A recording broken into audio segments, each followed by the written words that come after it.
So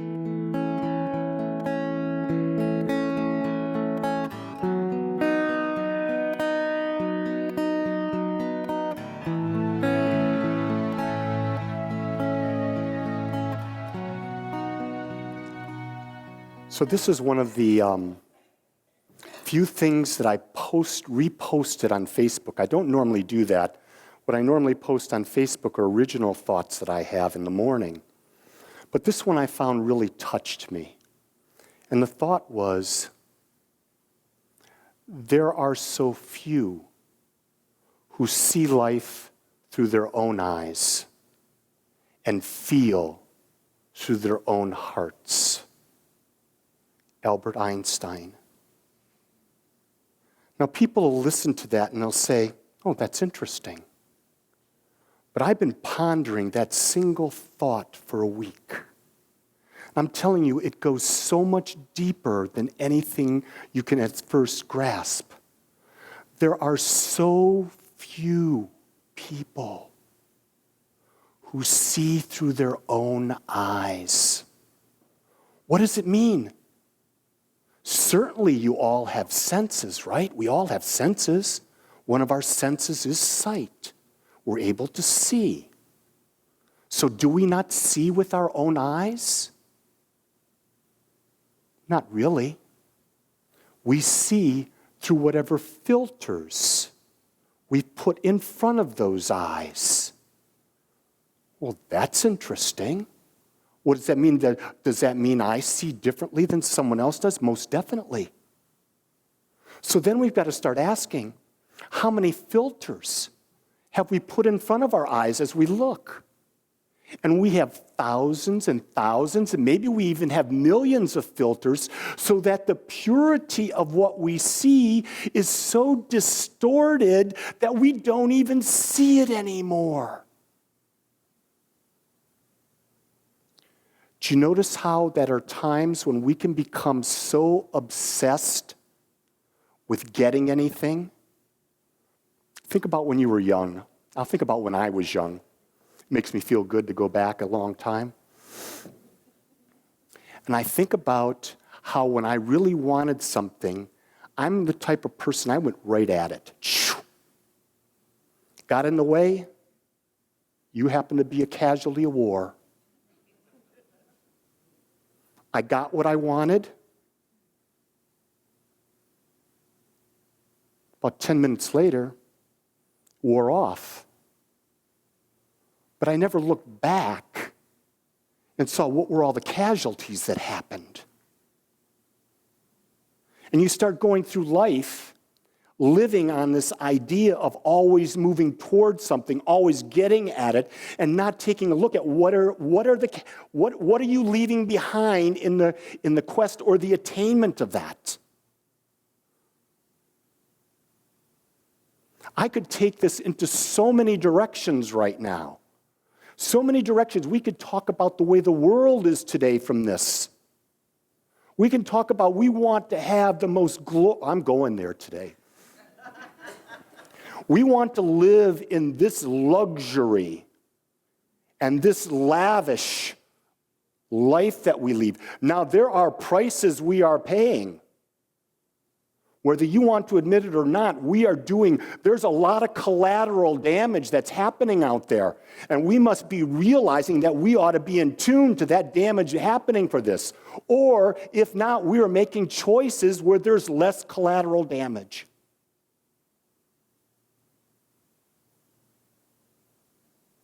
Coming out of that, I'm going to go a little softer. I was listening to a gentleman that entertains me, amuses me, challenges me, and just blows the lid off my mind at times. And that's a guy by the name of Sadhguru. And Sadhguru was talking about food. And he was talking about food, and he was saying, we as humans make it so hard, we make it so difficult, that we say you've got to have this, and you've got to have this, and you've got to have this, and you've got to have this. And why do you eat this? Well, you've got this. You've got to have this because of this.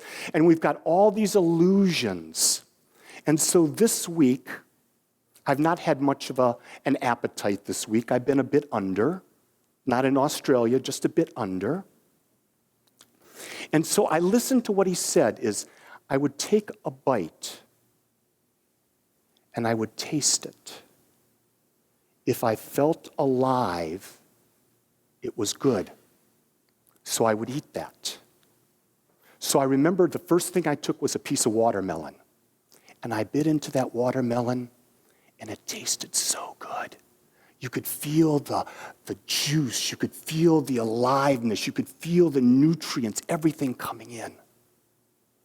And I remember a little later that day, I took some bread that Jean had bought. It was probably 4 or 5 days old. It was a sourdough. I toasted it. I put some avocado on it, and I bit it. And it didn't taste alive to me. And I threw it away. And I started doing that with everything I was eating. And I started to understand where my body was telling me was in my own taste buds. But the question was, here's what happens. We don't listen to our taste buds. What we do is we allow habits to come in and we start eating whatever. So I had this thing. I wanted some comfort food, right? So I asked my son, Stephen. I said, Stephen, would you go to Jet's Pizza? Because Jet's Pizza's got the best pizza in Dallas. If you don't know that by now, shame on you. But I said, I don't want a pizza. I want you to try the Jet's new deep dish bread. Brought that deep dish bread home, and I was excited. I mean, I was there. It was going to be really good. I took one bite. I said, no. That wouldn't have been me a week ago. I'd have eaten the whole damn thing. But you see, the other thing, so that's just with each bite.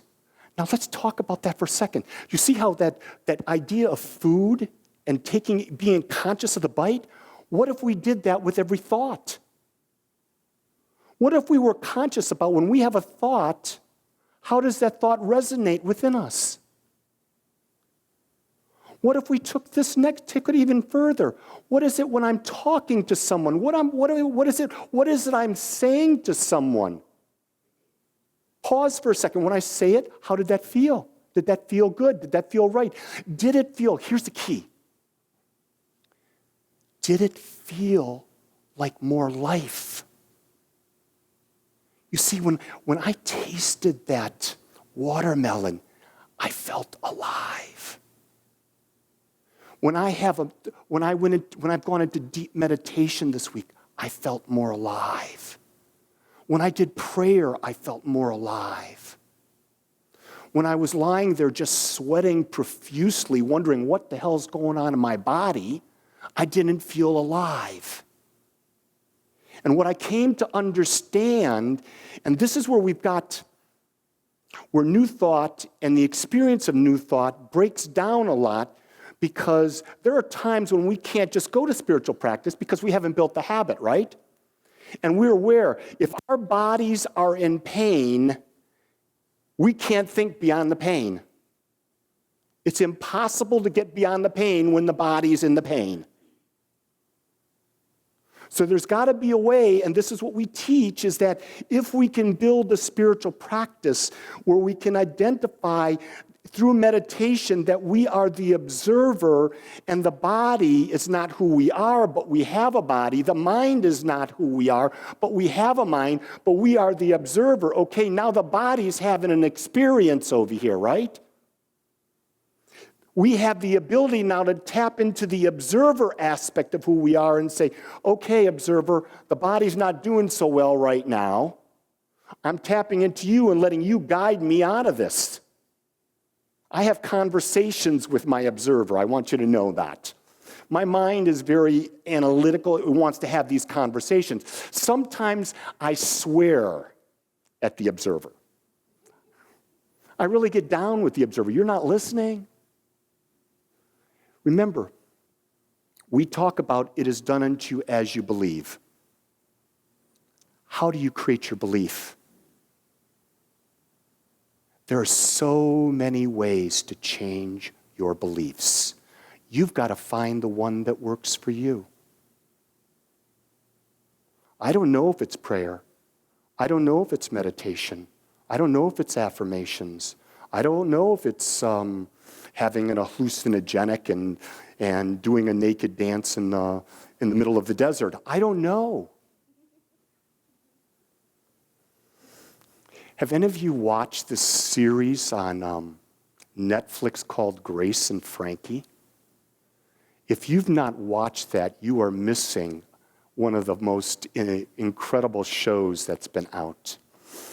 And in it, one of the characters is played by Lily Tomlin. And Lily Tomlin is probably in her early 70s, and she's playing this magnificent hippie woman. And she and Jane Fonda are wives of two men who they've been friends for years, they're business partners. And the couples have been friends, and now the two men came out in their 70s and expressed that they're gay and they're getting married. And so it just so happens now Jane and Lily are coming together and talking. Well, Lily, in one of her ways, she takes some ayahuasca and she goes out into the beach and she's having this thing and she gets Jane involved, and it is an absolute hysteric thing. But you see, people will judge that and say, well, something's wrong there. Well, I don't know that it's wrong, because if you're an eccentric, and Lily Tomlin's character, and probably Lily Tomlin, I don't think they're too far off, are eccentrics, right? They'll have eccentric ways of changing beliefs. There are people who believe that, yeah, let's take an ayahuasca journey. Let's go into the Amazon jungles of Peru, get a shaman and guide you through these journeys. I'm sure you've heard of those things. There's also the people who talk about journeys on peyote. There's journeys on LSD. There's journeys on going, I've been on a 16-day silent meditation retreat in India. You can do them in Vipassana. There are all these experiences out there. None of them are right, unless you decide they are. You hear that? Nothing is right unless you decide it is. There is no right way to do anything. If you ever get in front of someone who's trying to talk to you about spirituality and say you must do it this way, you must be like this, they're not understanding the freedom of the individual expression of the infinite.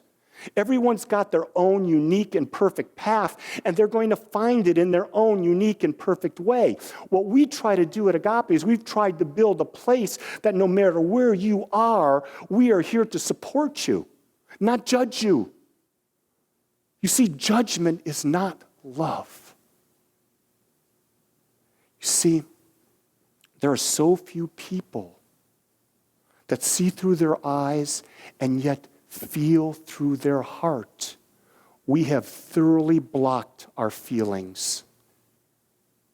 Not only have we blocked our feelings, but we put limits on our feelings based on bogus beliefs and nonsense that people have given us.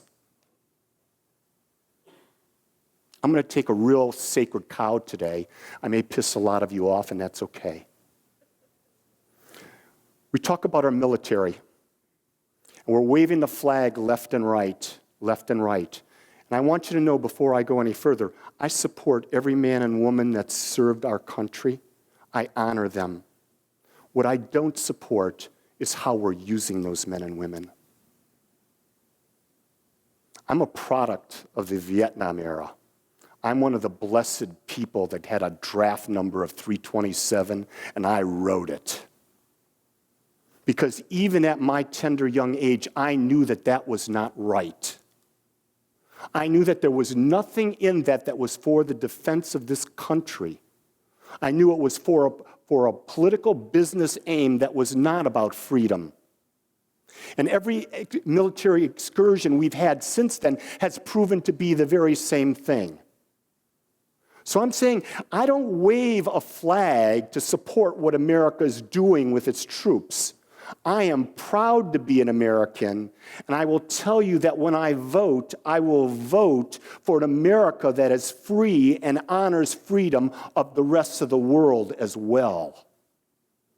So I'm asking you to say, don't be a party, don't be a Republican, don't be a Democrat. I'm saying to you, think for yourselves before you do anything. You decide, what is the ramification of something? We've got to start going beyond listening to people just spewing out nonsense. Do you realize how much is put out there over and over that is directly prescripted? Televisions, media, newspaper ads, all prescripted, all in alignment. Why? There's a message wanting to be given there. The key thing is, wait a second. Who are you? Are you not an individualization of the infinite? Is your mind not a source of the infinite? Don't you have the power to think for yourself? If you have the power to think for yourself, why would you ever let anyone think for you? That's the question I want to leave you with. If you have the power to think for yourself, why would you let anyone else think for you? Why would you let anyone else's thoughts influence how you feel? Why would you let anyone else's thoughts change how you see life?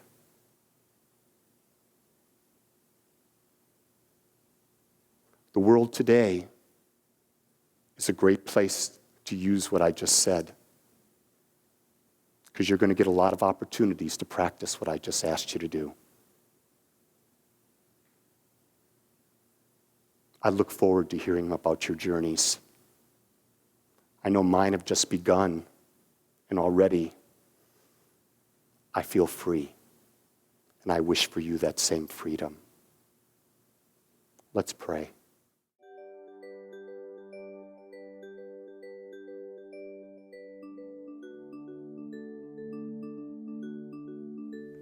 I want to thank you for joining us today. I am so grateful that you took your time to watch or listen to this message. If you found this message beneficial, I would ask you to go to our website. Once there, click on the Contribute button and experience the joy of conscious and purposeful giving. It is through your gifts that we are able to bring this message to the world. I would also ask you to please share this message with anyone you feel might benefit. Again, I want to thank you for joining me and the Agape community as together we bring joy to life.